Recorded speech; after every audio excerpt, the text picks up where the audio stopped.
Dzina la Tate ndi la Mwana ndi la Mzimu Woyera. Amen. Ndikulandireni abale ndi alongo pano pa Tiyankhuleni Ambuye. Salimo yathu ya tsiku la lero ikuti chilembe chake: malo okhalamo chauta wathu ali pakati pathu, ali mnyumba mwanu, ali mu mtima mwanu, ali m'banja lanu, ali mu mphakati wanu, ali mpalishi yanu. Kodi tingavomere kuti inde Salimo ikunena zoona? Ngati ansala ndi inde, tithokoza Ambuye. Ngati ansala ndi ayi, tidzitsutse kuti chauta tikumthamangitsiranji pakati pathu. Mawu oyamba timva kuti ndidaona Yerusalemu watsopano, ndidaona thambo latsopano, ndidaona dziko latsopano. What is it that I'm doing to create the new earth, to create the new heaven, to create the new Jerusalem?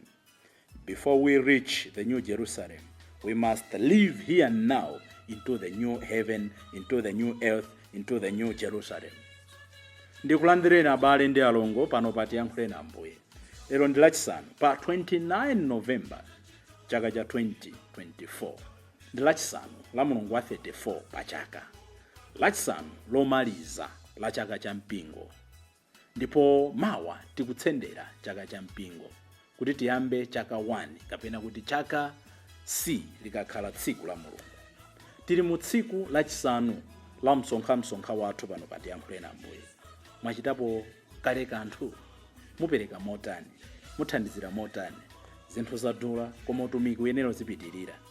Chitanipo kanthu kuti utumiki wathu unkirenkire. Pali zambiri zimene zimasowa khobidi ndi thandizo lanu. Mawu athu oyamba akuchokera m'buku la Chivumbulutso. Tinene kuti chipangano chatsopano tili ndi mauthenga anayi, tili ndi mabuku awiri: buku la ntchito zathu ndi buku la Chivumbulutso. Ndipo lero tili mchivumbulutso 20 ndi 1 kulekeza 4, kudzawerenganso ndi 11. Kenaka tifika mu chivumbulutso 21 ndi 1 kulekeza 2. Amene akutiwerengera mawu oyamba ndi Mayi Emily Kachiwala, a Catholic Women Association, kuchokera ku St. Peter and Paul Chilobwe Parish mu Archdiocese ya Blantyre. Salimo yathu, Salimo namba 84, ikuti malo okhalamo mulungu wathu ali pakati pathu. Ndipo peza kuti mulungu wathu ali pakati pathu, mtima wathu uzilakalaka mpaka kukomoka, kufunitsitsa kuona mabwalo achauta. Chifukwa ngakhale timba amapezamo malo okhalamo, nayenso nanzeze amamanga chisa chake. Kumapeto kwakuti ngodala anthu amene amakhala m'nyumba ya chauta na amayimba nyimbo zotamanda iye nthawi zonse. Tiziti tikamapita kusembe ya misa, tiziti tikamachita zachipembedzo, tiziti tikamamva mawu a mulungu, tizimva kukoma. Osati mawu sindonena kuti tizitayirira ifa nsembe, koma all factors being equal, monga mmene palili pa bwalo lathu la Tiyankhuleni Ambuye, palibe chifukwa chonenera kuti mawu mukutalikitsa. Kutchechi timamvetsa, koma pano pa Tiyankhuleni Ambuye ndi platform imene imatipatsa mawu onena kuti timvetsere at our convenient time. Ndi tizimva kukoma. Ulaliki ukaperekedwa wa 10 minutes, 15 minutes, 18 minutes, tizimva kukoma kumva mawu a mulungu. Osati nchifukwa chani mukulalika 12 minutes, ayi. Kutchechi timamvetsa, chifukwa chonena kuti zochitika nzambiri. Misa zam'mawa timamvetsa, koma mawu a mulungu apano pa Tiyankhuleni Ambuye ndi ma platforms onse amene amatipatsa mawu omvetsera at our convenient time. Kupereka ma excuse ndi kunena kuti ndilibe nthawi yocheza ndi mulungu pandekha. Ndipo mawu athu amuthenga wabwino ndi monga adalembera Luka Woyera, mutu wa 21 ndi 29 kulekeza 33. Amene akutiwerengera mawu amthenga wabwino komanso kutigawira mawu ndi Reverend Father Francis Damaseke, kuchokera ku Episcopal Conference of Malawi, ECM. Tiyeniso tu tisinkhesinkhe limodzi. Mawu oyamba. Pambuyo pake Yohane adaona ngelo akutsika kuchokera kumwamba. M'manja mwake anali ndi kiyi ya chiphompho chija ndiponso unyolo waukulu.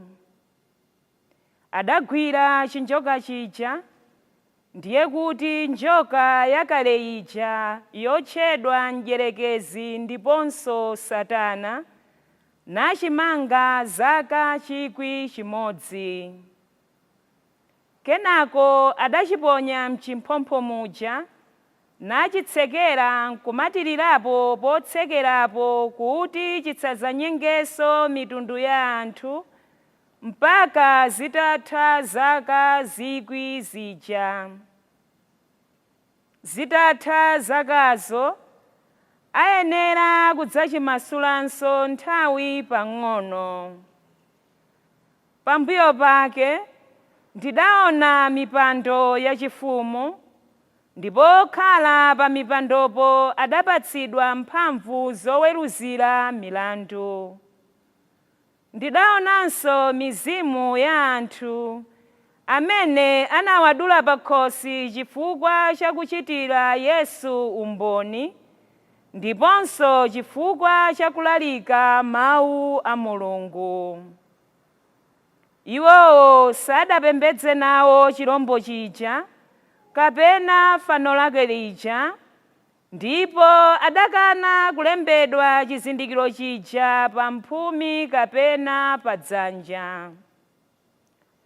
Adakhalanso ndi moyo nkumalamulira pamodzi ndi Khristu zaka 1,000.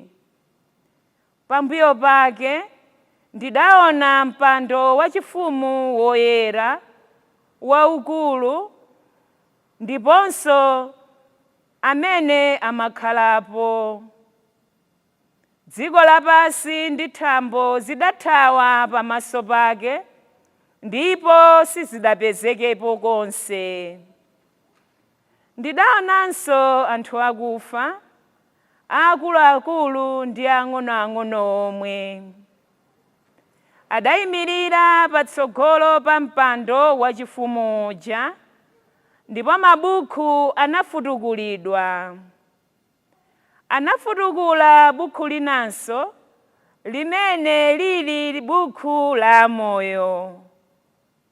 Tsono anthu akufawo anaweruzidwa poyang'anira ntchito zawo, monga momwe zinalembedwera m'mabukumo. Pamenepo nyanja idapereka onse amene adaferamo. Imfa ndi malo anthu akufa zidaperekanso akufa ake, ndipo aliyense adaweruzidwa potsata ntchito zake. Kenaka imfa ija ndi malo a anthu akufa aja zinaponyedwa m'nyanja ya moto. Nyanja ya moto imeneyi ndiyo imfa yachiwiri. Aliyense wopezeka kuti dzina lake silinalembedwe m'buku la moyo lija anaponyedwa m'nyanja ya moto. Pambuyo pake ndidaona thambo latsopano ndi dziko lapansi latsopano. Paja thambo loyamba lija ndi dziko lapansi loyamba lija zidali zitazimirira, ndipo nyanja panalibenso. Tsono ndidaona mzinda woyera, Yerusalemu watsopano, ukutsika kuchokera kumwamba kwa Mulungu. Unali wokonzeka ngati mkwati wamkazi wokonzekera mwamuna wake. Mawu a Ambuye. Tithokoze Mulungu. Ambuye akhale nanu. Mawu a Uthenga Wabwino monga adalembera Luka oyera. Ulemu kwa inu Ambuye. Pa nthawi yomweyo Yesu adawaphera fanizo adati, yang'anani mkuyu ndi mitengo ina yonse. Mukuona kuti masamba akuphuka, mumadziwa kuti chilimwe chayandikira kale. Momwemonso mukadzaona zijandane nazi zikuchitika, mudzadziwe kuti ufumu wa Mulungu uli pafupi. Ndithu ndikunenetsa kuti zonsezi zidzaoneka anthu a m'badwo unowu asanamwalire onse. thambo ndi dziko lapansi zidzatha, koma mawu anga sadzatha mphamvu konse. Mthenga wa Ambuye. Ulemu kwa inu Ambuye Yesu Khristu. Thambo ndi dziko lapansi zidzatha, koma mawu anga sadzatha mphamvu konse, akuterotu Ambuye Yesu Khristu. Afuna tionetse chani tsiku lalero lachisanu? Poyambirira afuna tionetse kuti monga tinaoneranso dzana lija, everything that we see, as they say in English, every good thing must come to an end. Zonse zimene tili nazo, mphamvu, ndalama, kutchuka, kuoneka bwino, ulemerero, mapwevu ndi zina zotero zidzatha konse. The only thing that we can cling to chimene sichidzatha ndi mawu achauta, ndi mphamvu ya mawu achauta. Mawu achauta sasintha konse, adalenga dziko, amapanga sustain dziko, ndipo adzaweruzanso dziko lapansi. Inu ndi ine tikonde mawu achauta, inu ndi ine tizithawira kwa mawu achauta. Tamva mawu athu oyamba tsiku lalero. Yohane akuti pamene akuona zinthu ndi masomphenya, tsopano akuona Yerusalemu watsopano, akuona dziko lapansi latsopano, akuona kumwamba kwatsopano. Zakale zonse zija kuti zapitiratu, kugwirizananso ndi mawu muthenga wabwino uja. He saw the new heaven, he saw the new Jerusalem, he saw the new earth. The old had passed away. Ho ho ho. Ine ndikuti tisanafike, tisanalawe, tisanaone kumwamba kwatsopano, tisanaone dziko latsopano, tisanaone Yerusalemu watsopano, we must leave that new Jerusalem into our own families. We must have the new Francis. We must have the new church. We must have the new Malawi. We must have new families. Kodi new Francis ndiye uti? Ndidzisiyanitse pamene ndikumaliza chaka cha mpingo ndi chaka chimene tikuchiyamba nkuja, kuti zimene ndalephera ndiyesetse kumazikoza, komano powerengera chithandizo cha Mzimu Woyera. Potero ndi pamene ndikuyamba kulawa Yerusalemu watsopano. Chalichi yatsopano ndi iti? Ndi anthu amene amayendetsa zinthu ziwiri nthawi imodzi, faith and the reason, kuchita zinthu moyenerera, kugwiritsa ntchito nzeru kuti tikhulupirire Mulungu, ndipo pomkhulupirira Mulungu kuti ationjezere nzeru. Ambiri timangogwiritsitsa zinthu zimene sizingathe kutithandiza tikanali mu mpingo wakale, mu Yerusalemu wakale, mu dziko lakale. Yohane lero akuti tilawa Yerusalemu watsopano pamene chikhulupiriro chathu chikhale chikukula. Ife tisakhale anthu a noise pollution, kungopanga phokoso mmakwalala mutasi anthu azigona. Anthu ndi nthawi yopumula kuti akhale productive. Sinkhani yongomanga zimaspika usiku wonse, tikudziwa kuti tili mu anthu 4, tili mu anthu 6. Mulungu salandira mapemphero athu chifukwa kuti tafuula kwambiri. Mulungu salandira mapemphero athu chifukwa kuti takwera phiri. Mulungu salandira mapemphero athu chifukwa kuti tachezera ntchalichi. Mulungu amalandira mapemphero athu chifukwa choti paliponse pamene tayimapo tikuchita kufuna kwake. Sindikudana ndi anthu amene amakapemphera kuphiri, sindikudana ndi anthu amene amapemphera mokweza, sindikudana ndi anthu amene amachita mapemphero ochezera. Koma pamene tikuchita zimenezo zitithandizire to create the new earth, to create the new heaven, to create the new Jerusalem. Before we reach the new heaven, before we reach the new Jerusalem, we must leave the new Chirinde. We must leave the new Kasungu. We must leave the new Nzimba. We must leave the new Chikwawa. We must leave the new Malawi. New families, new friendships. Anaona zinthu ndi masomphenya. Nchifukwa muthenga wabwino Ambuye Yesu akuti we should read the signs of times. Kudziwa zizindikiro za nyengo. Akuti monga mmati mukaona mkuyu ukubereka masamba, komanso mitengo ina ikubweretsa nthambi za nthete, mumadziwa kuti chilimwe chayandikira, dzinjaso layandikira, ndipo akuti izi zimachitika. Zikundikumbutsa mawu amene adayankhula Ambuye chauta mwa mneneri Baruchi pamutu 3 ndi 10. Ngati m'Baibulo lanu mulibe buku la Baruchi, mudzifunse kuti ndi Baibulo lotani. Ndi adamfunsa Israeli. Ndi mawu aja timawerenga pa misa ya Pasaka usiku. Ndiyesa ndi mawu namba 5 ngati sindikulakwitsa. Iwe Israeli, zakhala bwanji kuti upezeke m'dziko la adani? Zakhala bwanji kuti wayamba kukalamba? Zakhala bwanji kuti ukupezeka m'dziko la chilendo? Amafuna kuti Israeli apange read the signs of times, kuti sindinali choncho, pano ndapezeka bwanji. Inu ndine titha kubwerekera the same principle. Ndidali chonchi, ndapezeka bwanji pano? Khalidwe lidabwera bwanji m'moyo mwanga? as we conclude the liturgical year, today is Friday, ndimafuna kuti tidzifunse mafunso ambirimbiri, chifukwa mafunso amenewo atithandiza kuti tione kuti tikukula kapena tikubwerera mbuyo. Sindingafunse mafunso onse, koma pamene tikudzipanga read the signs of times, ndi bwino kumadzifunsa mafunso oyenerera. Ena mwa mafunso amene tingadzifunse, osati lero lokha, osati usiku unokha, osati sabata ino yokha, koma pamene tsopano tikuona moyo wathu achikhristu onse. Ena mwa mafunso odzifunsa ndionena kuti checklist. Bale wanga ndi Mulungu nditati ndichiyang'ane chaka chimene, nditha kunena kuti nyengo zimene ndinamva kukoma kuti ndi Mulungu ndinaphatana ndi ziti. Nanga nchifukwa chani nyengo zina sindimamva kukhutitsidwa mkatikati mwanga mu chikhulupiriro changa? Chapangitsa ndi chani kuti ndisakule mchikhulupiriro? Chapangitsa ndi chani kuti nthawi ina ndimve kukoma? What is taking my time and peace? Chikundidyera mtendere ndi nthawi yanga kuti nditumikire Mulungu ndi chani? Ndidzifunsenso kuti kodi amene ndi abwenzi anga ndi anzanga akhala ndani mchakachi? Kodi ndinganene monga amachitira Paulo kuti ndili ndi abwenzi anga ku uzimu, nkumanyadira achina Silvano, inde Silvanus uja, nkumanyadira achina Tito, nkumanyadira achina Timoteyo, nkumanyadira achina Onesimo andende aja, nkumanyadira achina Priscilla ndi Aquila. Ndili nawo abwenzi amene ndingathe kunena kuti andipusha moyo wanga wa uzimu. Nanga ndikamati awa ndi abwenzi anga, ndimanena pa ubwenzi wachani? Mafunso amenewo atithandiza to read our signs of the times.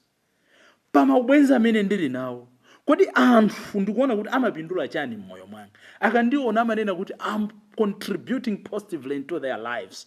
Conversely, what is it that I'm benefiting from maubale amene ndili nawo? Ndichite manyazi ngati ndili ndi abwenzi amene ine ndimangofuna ndizipindula kwa iwo. Ndiguleni ma units, ndiguleni yandiwo, hey apa mpomwera, hey apa mposamba, hey tionene, hey ya birthday. Ineyo am I able to transfer the same to my friends? Nanga mamobale amene ndili nawo ndidzifunse kuti ndimapindulapo chani? Ngati mansala ndi no, ngati mansala ndi zero, maybe this is the right time to check the signs of times. Ndidzifunsenso kuti ndangati ndadana nawo mchakachi, o ndangati ndapanga neglect mchakachi, and why? Have I balanced with my work, with my business?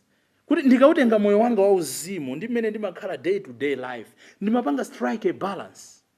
Tilipo ena ma extremes. Timafuna misa ikatha tiyambe novena mchechi, ikatha novena iyi tingozungulira upita kwa nsembe, bambo mundigaire kuti ife pateni kulo kuti ndimapemphero. Sono tupemphera kwambiri nkulakwa, koma Mulungu amafuna hard working people. Pray, work, work, pray, pray, work. Ena so ndende extreme ina working without prayer.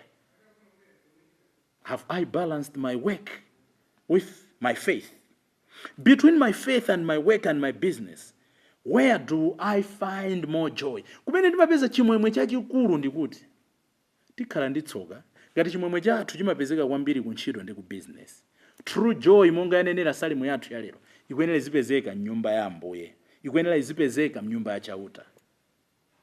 How do I behave ndikakhala nazo zambiri kapena ndilibe kanthu? Tikunena kuti tikuyang'ana zizindikiro za nyengo ya moyo wathu. Ndeti dzifunsenso kuti ndikakhala ndi ndalama moyo wanga umakhala otani? Nanga ndikakhala kuti ndilibe zondisowa moyo wanga umakhala otani? Ena ndife anthu chifukwa kuti tilibe. Tikati tazipeza timasanduka zirombo, otukwana aliyense, osalemekeza aliyense, amatama, odziyenereza. Ndikakhala ndilibe nde deire, ngakhale pokala ndi Eucharistia titakweza manja, ndimakutuwa, ndimakosiwa kumwamba. How do I behave when I have or when I don't have? Who has been my model in life and why? Remember, our greatest model must be Jesus. Potsirizira, spiritual life. Do I go for confession? Ndimavomera ndikapanga mistake. Tikabwera mawu Ambuye Yesu. Tamva mawu ambirimbiri mchakachi.